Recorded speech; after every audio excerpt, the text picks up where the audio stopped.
오늘 아침에 이렇게 운전을 하면서 이렇게 기도를 하면서 이렇게 교회를 오는데 정말 정말 여러분들을 만날 그 기대하는 마음이 막 이렇게 솟아나더라고요. 그래서 주님 안에서 사랑합니다, 여러분. 네, 제가 원래 이런 사람이 아닌데. 오늘 여러분들과 함께 나눌 말씀은 지난주에 이어서 출애굽기 20장의 10계명 후반부의 말씀을 여러분들과 함께 나누려고 합니다. 길지 않은 말씀이에요. 우리 함께 한 목소리로 같이 한번 모두가 다 같이 읽어봤으면 좋겠습니다. 12절부터 같이 읽도록 하죠. 시작. 내 부모를 공경하여라. 그러면 내 하나님 여호와가 내게 준 땅에서 내가 오래 살 것이다. 살인하지 말라. 간음하지 말라. 도둑질하지 말라. 내 이웃에 대해 위증하지 마라. 내 이웃의 집을 탐내지 마라. 내 이웃의 아내나 그의 남종이나 여종이나 그의 소나 낙이나 어떤 것이라도 내 이웃의 것은 탐하지 말라. 아멘. 네. 오늘 말씀의 제목을 이렇게 써봤어요. 관계 안에서 드러나는 하나님의 사랑이라고 지어봤습니다. 대부분의 사람들에게 십계명이 당신에게 어떤 느낌을, 어떤 마음을 줍니까? 라고 물어보면 다들 그냥 뭐 별로 이렇게 항상 지나쳐가는 그런 것이라든지 어려워하는 마음이라든지 그래서 좀 무시하고 싶은 그렇게 큰 관심을 쏟지 않는 거라고 이야기를 할 때가 많은 것 같아요. 그런데 우리가 십계명이 지난주부터 십계명이 무슨 의미인지를 알게 되면 그리고 그것을 말씀하신 하나님의 진짜 의도가 뭔지를 알게 되면 우리는 전혀 다른 반응을 할 수밖에 없어요. 오늘 말씀은 아주 단순하고 명확합니다. 단순해요. 뭐 더 이상의 부연 설명이 없습니다. 부모를 공경해라. 살인하지 마라. 간음하지 마라. 도둑질하지 마라. 이웃에 대해서 거짓 증언하지 마라. 탐욕을 품지 마라. 뭐 그런 내용들인 거죠.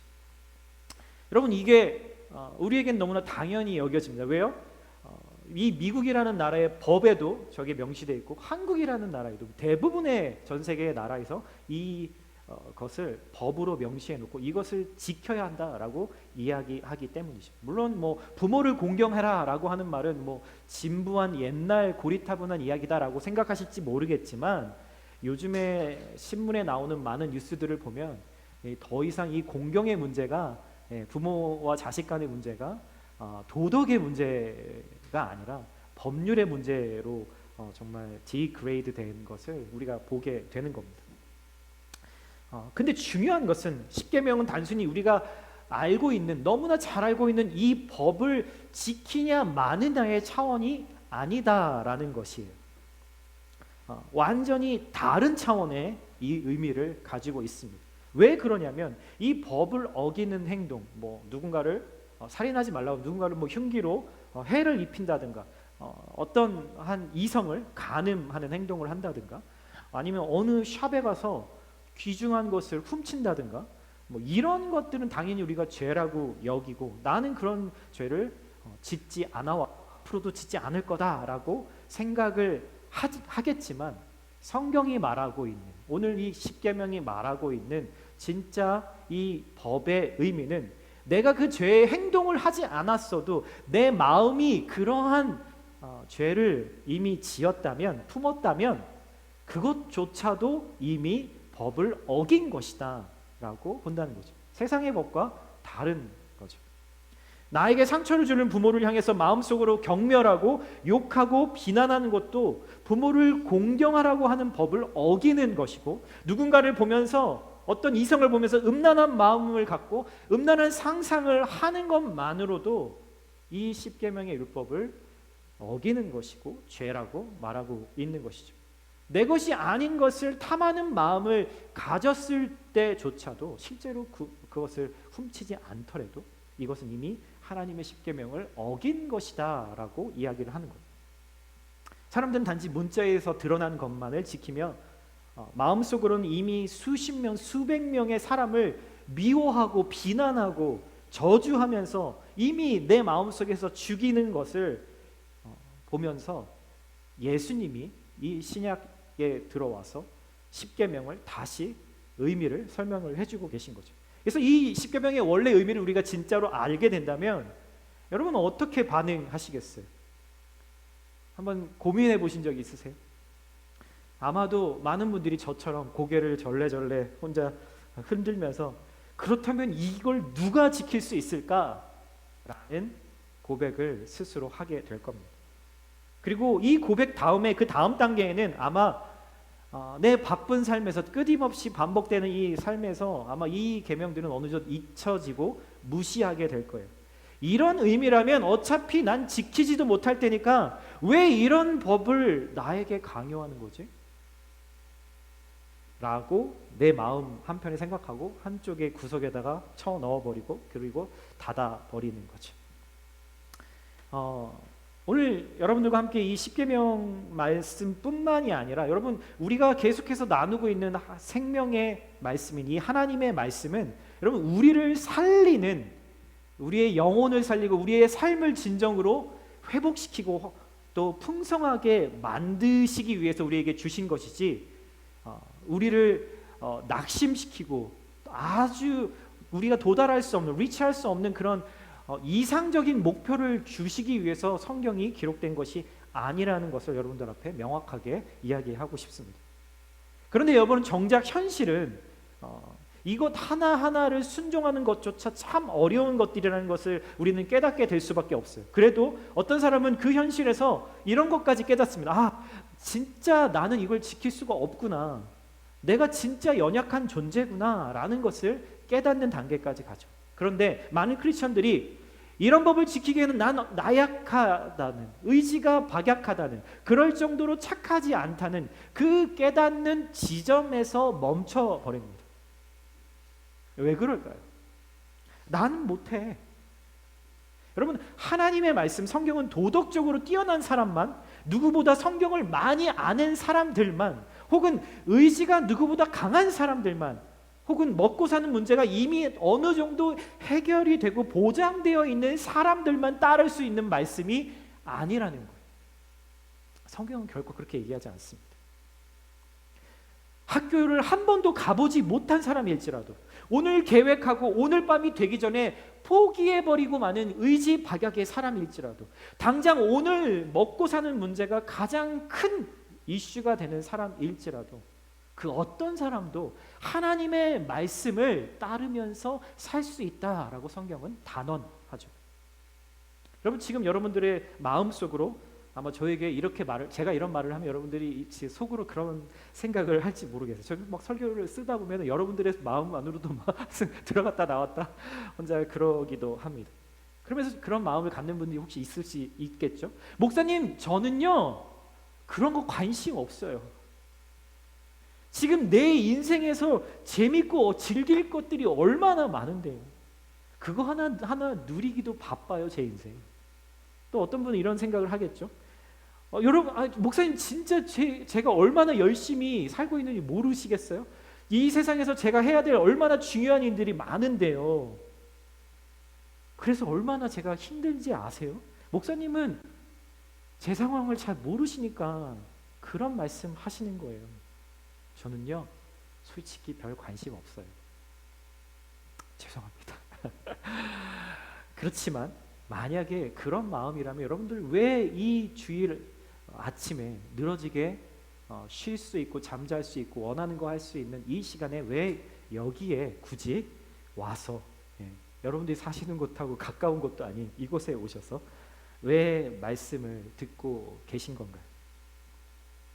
여러분 우리는요 많은 분들이, 특히나 한국 분들은 더 그렇죠. 태어나면서부터 한 3살이 넘어서부터 경쟁에 뛰어듭니다. 사실은 유치원에 가면서부터 그 경쟁이 시작되는 것 같아요. 프리스쿨에 가면서. 왜 우리가 경쟁하죠? 우리가 앞으로 관심 가질 만한 그 것들을 얻고 싶어서, 그 얻는 것을 보장받고 싶어서 우리는 경쟁하죠. 좋은 학교, 좋은 성적, 좋은 대학, 높은 연봉, 멋진 결혼식, 넉넉한 평수에서 시작하는 신혼, 멋진 차, 그리고 남들이 부러워할 만한 은퇴 플랜까지 우리는 평생 이런 것들을 목표 삼고 얻기 위해서 세상 속에서 경쟁하며 삽니다. 오늘 이 하나님의 말씀이, 특히나 이 부담스러운 십계명이 이 세상에서 내가 그러한 경쟁에서 이기면서 그것을 얻기 위해서 잘 살아가는데 여러분 도움이 될 거라고 생각하세요? 여러분 이 십계명이 여러분들이 지금 좋은 성적을 얻고 좋은 어떤 취업을 하고 좋은 은퇴 플랜을 갖기에 이 십계명이 직접적으로 도움을 잘 줄 거라고 생각하시나요? 아니에요, 여러분. 네, 솔직하게 당연히 아닙니다. 여러분 그래서 관심이 없을 수도 있죠. 왜냐하면 하나님의 말씀은 우리가 쫓고 있는 것들, 소위 세상에서의 성공적인 삶을 약속해 주지 않거든요. 많은 교회들이 이것들을 성경에서 약속해 준다고 거짓 복음을 전합니다. 하지만 성경은 어느 곳에서도 이 세상에서 우리의 성공적인 삶을 보장해 주지 않는 것이죠. 그럼 지난주에 한국에서 되게 큰 빅 뉴스가 있었습니다. 가끔씩 뉴스에 들어가면 온통 그 뉴스로 그냥 도배가 되더라고요. 뭐죠? 한국인 최초로, 아시아인 최초로 노벨 문학상을 받았어요. 노벨 프라이즈 리터러처, 그렇죠? 한강이라는 이름도 너무 한 리버이라는 말이죠. 한강이라는 여 작가가 노벨 문학상을 받았습니다. 저는 그분을 잘 모르지만 그녀의 정말 작품에 참 깊이가 있다라는 것을 이전부터 알았고, 그 수상 소식을 저도 이제 뉴스를 통해서 보면서 정말 한국인으로서 참 되게 자랑스럽다라는 그런 기쁜 마음이 들었습니다. 많은 뉴스들과 많은 언론에서 그렇게 처음에 한 이틀 동안은 그렇게 막 축하의 메시지들을 놓다가 한 3일째 4일째 되면서부터는 그 메시지가 좀 바뀌기 시작하더라고요. 어떻게 바뀌냐면 막 그분이 나온 초등학교, 중학교, 고등학교, 대학교가 막 다 막 우리 학교 출신입니다. 이분을 석좌 교수로 임명하겠습니다. 그분을 위한 특별 과정을 이렇게 만들겠습니다. 명예 박사를 드리겠습니다. 이분의 세상적인 성공에 모두가 다 자기도 뭔가 편승하고자 하는 이야기들이 나오기 시작하더라고요. 그러면서 어디까지 이야기가 나왔냐면 우리 아이 노벨 문학상 받는 한강처럼 키우는 법까지 기사가 나오더라고요. 여러분 허탈하면서 뭐 이게 정말 웃음이 나올지 모르겠지만 여러분 그게 지금 우리가 살고 있는 현실이라는 거예요. 우리가 세상 속에서 성공하는 삶이라는 목표 그 하나로 우리가 달려가고 있잖아요. 많은 분들이 지쳐 있습니다. 기도해 주십시오. 새 힘이 필요합니다. 라고 이야기를 하세요. 각자의 다 이유들이 있겠지만 어찌 보면은 사실 이런 이유가 아닐까. 우리가 이 세상에서 성공적인 삶이라는 그 하나의 목표만을 달성하는데도 여러분 쉬운가요? 아니에요. 여러분 어려워요. 여러분 이 세상의 경쟁은 어떻게 해요? 피라미드잖아요. 우리 모두가 다 그 높은 하이 탑에 올라갈 수 없어요. 결코 없어요. 누구만 올라가요? 경쟁에서 이긴 사람만 올라가죠. 그래서 늘 경쟁에서 이겨야 한다는 이 스트레스, 그렇게 못하는 나 자신을 보면서 절망하고 우울해지고 또 그것과 싸워야 하기 때문에 우리는 늘 불안합니다. 여러분 그런데 더 힘든 것은, 더 안타까운 것은 크리스천이 되면 많은 크리스천들이 이렇게 생각한다는 거예요. 기존에 우리가 세상 속에서 살고 있는 이 성공적인 삶이라고 하는 목표 플러스 하나님의 말씀대로 살아야 하는 목표가 더해진다는 거예요. 여러분 요즘 삶이 평안하신가요? 여러분 막 힘이 나고 막 은혜가 넘치고 그러시나요? 여러분 혹 힘들진 않으세요? 여러분 괜찮으세요? 여러분 성공적인 삶도 포기하지 않고 살아야 하지만 이제 하나님의 자녀가 됐으니 하나님이 말씀하시는 것도 지키며 순종하는 삶도 나름 잘 살아내야 한다라는 부담감을 안고 사니까 우리의 삶은 당연히 힘들 수밖에 없어요. 이렇게 지쳐서 일주일간 살다가 주님의 말씀을 듣고 있다 보면 어떤 분들은 그런 생각이 들 겁니다. 여긴 어디? 난 누구? 뭐 요즘 유행하는 말 중에 하나죠. 그런 생각이 들 때가 있는 거죠. 내가 왜 여기 와 있지? 난 지금 뭐 하는 거지? 그래서 주변의 세상 속에서도 성공적인 삶을 살면서 크리스천으로도 나름 잘 살고 있는 것 같은 몇몇 사람들을 우리 주변에서나 혹은 매스컴에서 보면 우리는 속으로 이렇게 생각합니다. 야, 그래, 맞아.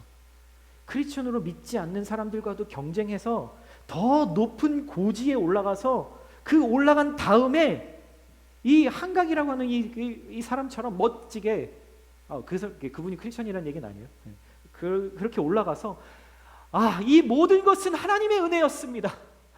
하나님의 영광입니다. 라고 그렇게 멋들어지게 수상소감, 시상소감, 성공소감을 말할 수 있어야 되는구나. 그래야 크리스천으로서도 성공한 사람이겠구나 라는 생각을 우리의 마음 은연중에 모두가 다 하고 있죠. 여러분, 그런데 말이죠, 성경은 어느 곳에서도 그런 말을 결코 하지 않는다라는 거예요. 여러분, 하나님의 말씀은요, 우리가 크리스천이 되고 나서 복음을 받아들이면 우리의 삶의 목적과 방향은 완전히 바뀝니다. 이전의 삶의 목적은 뭐였냐면 나의 영광이에요. 세상에서 성공적인 삶을 살아가는 게 내 삶의 목표였어요. 내가 잘하든 못하든. 그런데 이제 그 복음을 듣고 하나님의 자녀가 됐을 때는 우리는 이제 나의 영광을 위해서가 아니라 하나님의 영광을 위해서 살아가는 삶인 거죠. 그리고 그 방법은요, 사람들과 경쟁해서 이겨내고 살아남는 그런 방법이 아니라 기꺼이 하나님의 말씀에 순종하면서 때로는 내가 패자가 되고 누군가가 내 등을 밟고 내 어깨를 밟고 올라가도록 허락하는 그러한 방법들을 통해서 세상에서 이기는 법이 아니라 세상에서 때로는 지는 법을 통해서 하나님의 말씀은 우리를 통해서 이루어진다라는 거죠. 여러분, 이게 크리스천의 인생이고 삶의 목표고 우리가 걸어가야 될 방향인 거예요. 여러분, 그래서 인생을 살아가는 게임의 법칙이 바뀐 겁니다. 이전의 게임과 지금 우리가 크리스천이 된 다음의 게임은 완전히 달라졌어요. 그러니 법칙도 다른 거죠. 피라미드로 올라가는 게 우리의 목표고 그 법칙이 아니라는 말이에요. 여러분, 오늘 이 6가지 계명 중에서 2계명 정도를 통해서 한번 이 말씀을 한번 증명해 보려고 합니다.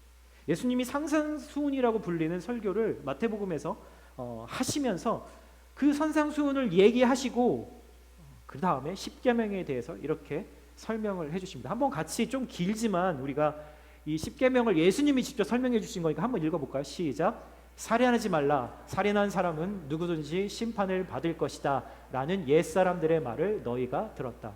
그러나 나는 너희에게 말한다. 형제에게 분노하는 사람도 심판을 받게 될 것이다. 또 형제에게 라가라고 하는 사람도 공회에서 심문을 당할 것이다. 누군지 지옥불의 속에 떨어져. 라가라고 하는 것은 욕이에요. 그 당시에도 욕이 있었어요. 그렇죠? 네. 그러므로 내가 만약 제단에 예물을 드리다가 내 형제가 너를 원망하고 있는 것이 생각나면 예물을 거기 제단 앞에 두고 우선 가서 그 사람과 화해하라. 예물은 그 다음에 돌아와 드려라. 너를 고소하는 사람과 함께 법정으로 갈 때에는 도중에 서둘러 그와 화해하도록 하여라. 그렇지 않으면 그가 너를 재판관에게 넘겨주고 재판관은 너를 간수에게 내어주어 감옥에 갇히게 될 것이다. 진실로 내가 너희에게 말한다.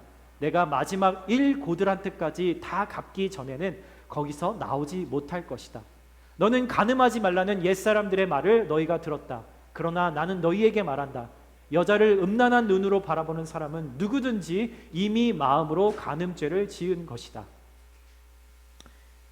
여러분, 이제 10계명이 무엇인지 분명히 드러납니다. 여러분, 우리가 이것을 안다면 여러분, 오늘 교회 끝나고 집으로 가시면서부터 이 말씀을 잘 지키실 수 있을까요? 아니에요. 이렇게 살면서 세상에서 다른 사람처럼 경쟁에서 이기고 성공하는 삶을 살 수 있을까요? 아니요. 아닐 것 같아요. 내가 올라가는데 방해되면 뒤에서 뒷담화하고 비난하고 거짓말을 다른 사람들에게 유통시켜서라도 경쟁자들을 흔들어 끌어내려야 내가 그 자리에 올라갈 수 있는 거예요. 그게 세상입니다. 직장 생활하면서 정말 많은 일들을 겪었어요. 저도. 그런데 성공하면 내가 원하는 욕망들을 참을 필요 없이 언제든지 내가 다 얻을 수 있다고 믿기 때문에 그 자리에 내가 올라가고 싶은 거죠. 늘 신문과 SNS에 이런 사람들의 기사는 단골 메뉴로 빠지지 않고 나오잖아요.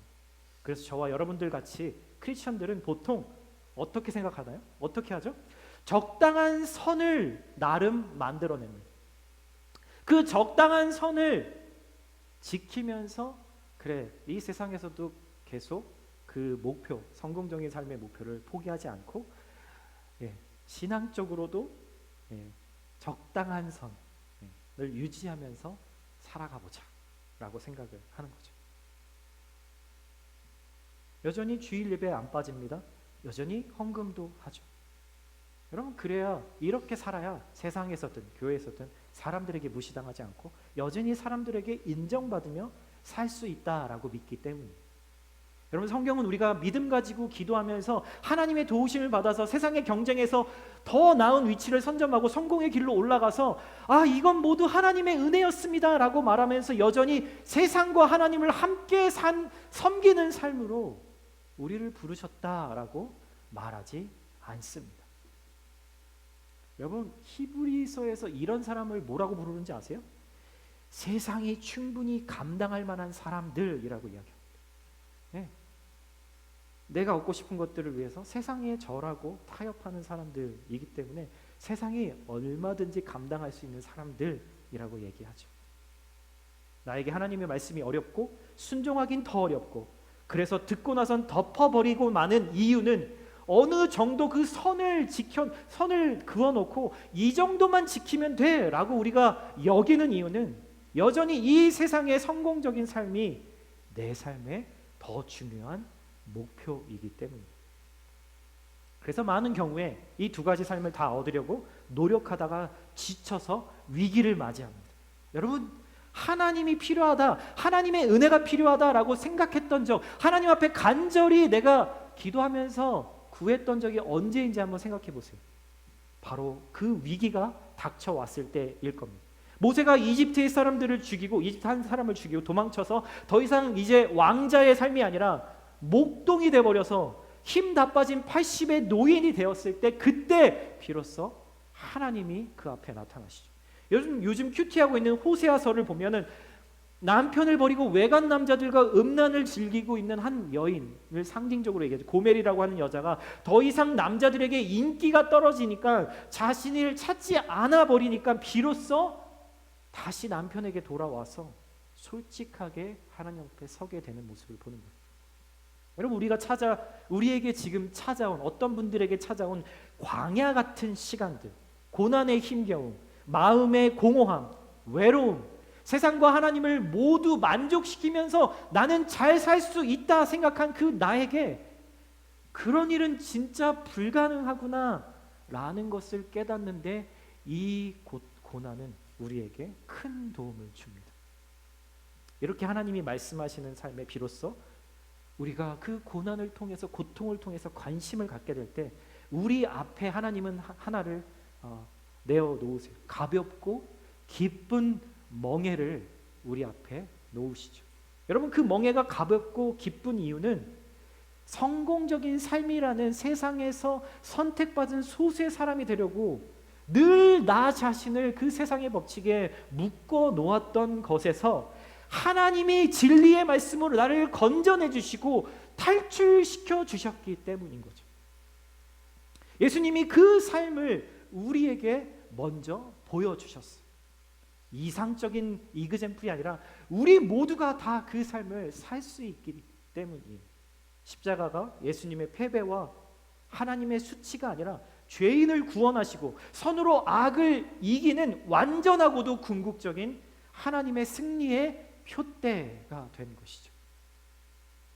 여러분, 오늘 5계명에서 10계명까지 이 6가지의 계명은 지난주 첫 번째 4계명까지의 첫 파트, 이것과 아주 긴밀히 연결되어 있습니다. 이 두 가지는 뗄래야 뗄 수가 없습니다. 하나씩으로 그렇게 율법을 설명할 방법이 없고 그것을 지킬 방법도 없어요.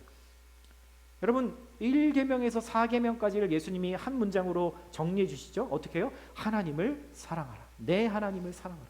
어떻게 해요? 온 마음을 다해서, 온 뜻을 다해서, 온 힘을 다해서. 여러분 그리고 5계명에서 10계명까지는 뭐예요? 내 이웃을 내 몸과 같이 사랑하라 라고 말씀하시죠.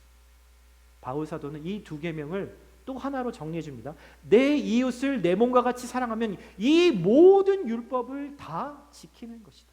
왜요? 이웃을 내 몸과 같이 사랑하는 것은 반드시 하나님의 사랑을 충만히 받는 사람만 가능한 일이기 때문에 그렇게 말하는 거죠. 하나님의 말씀은 지극히도 상식적이고 지극히 심플합니다. 지식이 많은 사람만 이해할 수 있는 말씀이 결코 아니라는 말인 거죠. 여러분 5계명에서 10계명까지의 공통점이 있습니다. 오늘 살인하지 말라, 부모를 공경해라, 거짓 증언하지 마라, 이웃의 아내를 탐하지 마라, 그런 말씀들 공통점이 있습니다. 뭐예요? 나와 다른 사람들의 관계 안에서 일어나는 일이라는 거예요. 관계성이 공통점인 거죠. 여러분 하나님은 왜 나와 다른 사람들의 관계에 대해서 굳이 이 중요한 10개의 계명 중에 6가지나 거기에 포함시키셨을까요? 여러분 중요한 부분입니다. 여러분 10계명을 말씀하기 전에 하나님이 우리에게 돌판에 10계명을 직접 써주시기 전에 하나님이 모세를 통해서 더 중요한 것을 먼저 선언하십니다. 뭐냐면 바로 복음을 선언하세요. 쉽게 말해서 복음이 10계명의 전제 조건이다 라고 하는 말이에요. 이 10계명은 구원을 위해서 지켜야 되는 것이 아니라 구원받은 사람이 구원받은 사람처럼 살려면 이렇게 하는 것이다 라고 설명을 해주는 거라는 말인 거죠. 먼저 어떻게 선언하시냐면 이렇게 선언합니다. 한번 읽어볼까요? 시작.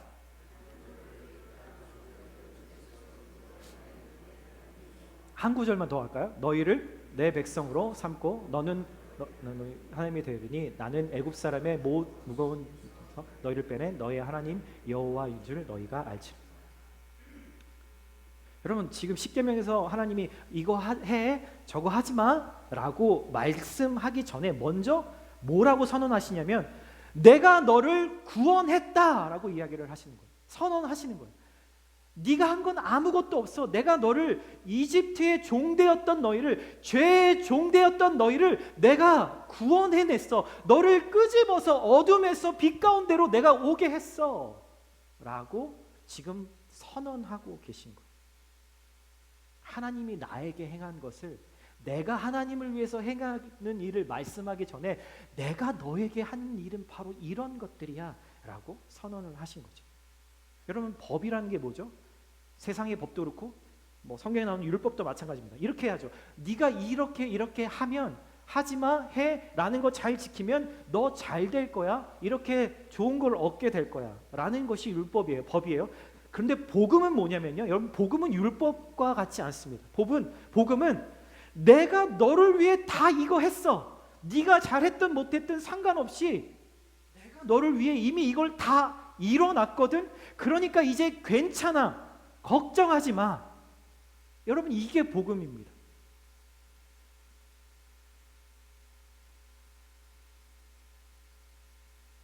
십계명에서 하나님이 복음을 먼저 선언하고 계세요. 그리고 복음의 핵심은 다른 사람들과의 관계에서 우리 안에 들어온 그 복음이 드러나야 된다라는 거예요. 복음이 제대로 이해되고 복음을 제대로 소화했다면 내 삶에서 다른 사람들과의 관계에서 그것이 드러나야 된다라는 거예요. 여러분 5번째 계명을 한번 예를 들어볼까요? 우리의 모든 사람 관계의 시작의 기초는 뭐죠? 여러분 가정이에요. 가정. 지금 결혼을 안 하신 우리 싱글분들도 여러분들의 원 패밀리, 오리지널 패밀리 생각하시면 될 거예요. 여러분들이 크리스천이라는 것이 여러분들의 가정에 부모님이든 자녀든 여러분들이 크리스천이라는 것이 여러분들의 가정에 어떤 영향을 미치고 있나요? 지금 주일에 교회 가는 거요? 식사 전에 기도하는 거요? 여러분 거기에 멈추고 계신가요? 여러분들이 듣고 믿음으로 고백하는 그 복음이 여러분의 가정에서 부모님과 혹은 자녀, 형제 자매들에게 삶에 어떤 변화를 가져왔는가라는 것을 묻고 있는 거예요. 여러분, 하나님의 말씀은 먼저 가정에서 열매를 맺어야 합니다.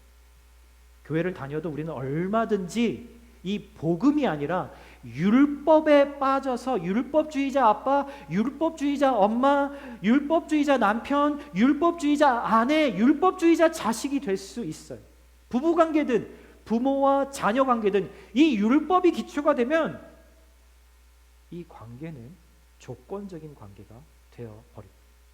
그러면 그때부터는 내가 자격을 가졌는지 못 가졌는지가 관계의 가장 중요한 조건이 됩니다.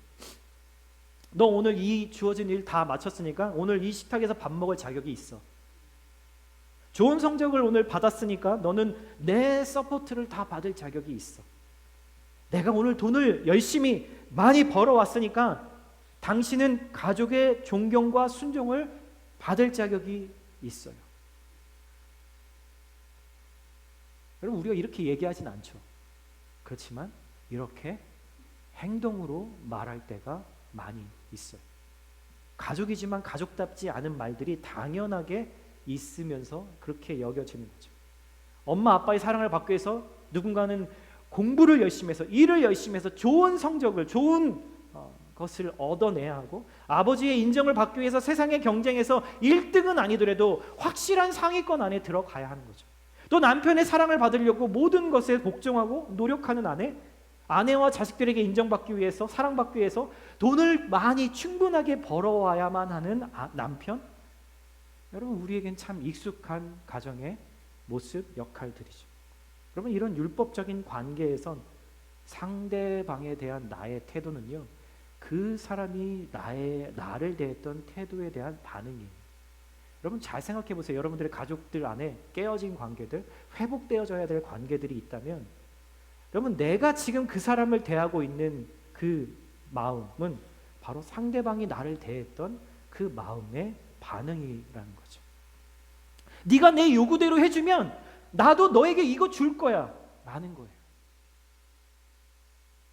여러분, 맞아요. 대개는 우리가 유치하게 이렇게 얘기하지 않습니다.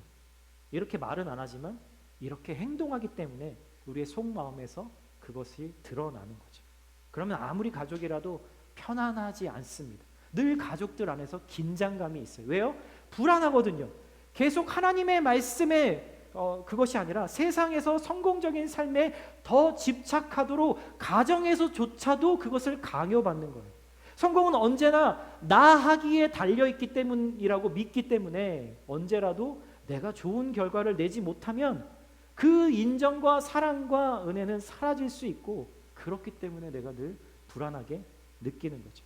여러분, 이것은 복음이 가정 안에서 드러나지 않고 있는 전형적인 모습입니다. 여러분, 그런데 반대로요, 복음이 관계에서 드러나면요, 남편이 아내에게, 아내가 남편에게 좋은 선물을 주는 것은 내 말을 잘 복종하기를 원해서 대가나 조건이 아니라 내 아내가 그가 어떠하든 간에 사랑받을 만한 가치가 있다고 여기기 때문이라는 거예요. 오늘 내가 좋은 성적을 얻었기 때문에 부모님 앞에서 칭찬받을 자격이 주어지는 것이 아니라, 용돈 더 받을 자격이 주어지는 것이 아니라, 성적이 좋든 좋지 않든 내 자녀이기 때문에 칭찬받고 격려받고 위로받고 사랑받을 자격이 있다라는 거죠. 복음은 내가 하나님 앞에서 어떤 조건도 충족시키지 못했는데, 그 조건에 실패했는데 조건 없이 나를 받아주시고 사랑해 주시는 하나님의 은혜가 그대로 드러나는 것이 바로 복음이잖아요. 내가 그런 대우를 하나님께 받았다면 나도 내 가족들에게, 내 주변의 관계들에게 그러한 은혜를 베풀어야 되는 거죠. 베풀 수밖에 없는 거죠. 그게 바로 내가 오늘 하루 힘들게 살았어도 다시 충전되고 힘을 낼 수 있는 원동력이 되는 거예요. 제가 초반에 마지막으로 이제 한 시를 소개하고 말씀을 마치려고 합니다. 노벨 문학상 뭐 굳이 그걸 떠나서 한강이라는 이 작가가 소설도 많이 썼지만 그 시도 쓰는 시도 썼더라고요. 근데 거기에서 들어오세요. 네, 거기 신동립 집사님 들어오세요, 다들. 네, 마지막 엑기스라도 들으시면 됩니다. 네. 이 한강이라고 하는 작가가 결혼을 해서 아이를 낳지 않으려고 했대요. 왜냐하면은 이 정말 자기가 살아온 그 삶이 너무 이렇게 힘들었고 고통스러웠던 적이 많아서 이 아이에게 똑같은 것들을 경험해주고 시켜주고 싶지 않아서 그랬다고 하더라고요. 근데 시간이 지나면서 자기 남편하고 남편도 이제 작가신데 그런 얘기를 했대요. 우리 아이에게 그런 어떤 어두운 것들만 있는 것이 아니라 이 세상 가운데 정말 첫눈이 왔을 때 그 눈을 밟아보는 그 사부작사부작 하는 그 소리도 경험해주고 싶고, 저 노을이 지고 있는 저 아름다운 색깔로 표현할 수 없는 그 아름다운 형용할 수 없는 그것들도 보게 해주고 싶고, 그런 이야기들을 하면서 그렇구나, 꼭 반드시 그런 고통만 있는 것은 아니구나 라고 생각해서 자녀를 갖게 되었다라고 이야기를 하더라고요. 근데 애를 낳고 나서 2달이 됐을 때 너무 힘들어서 그 과정을 이 시로 괜찮아, that's okay라고 하는 이 시로 썼더라고요. 한번 같이 제가 한번 여러분들에게 천천히 한번 읽어드리겠습니다. 태어나 2달이 되었을 때 아이는 저녁마다 울었다. 배고파서도 아니고 어디가 아파서도 아니고 아무 이유 없이 해질녘부터 밤까지 꼬박 3시간. 거품 같은 아이가 꺼져버릴까봐 나는 2 팔로 껴안고 집안을 수없이 돌며 물었다. 왜 그래? 왜 그래? 도대체 왜 그래? 내 눈물이 떨어져 아이의 눈물에 섞이기도 했다. 그러던 어느 날 문득 말해봤다. 누가 가르쳐준 것도 아닌데 괜찮아. 괜찮아. 이젠 괜찮아.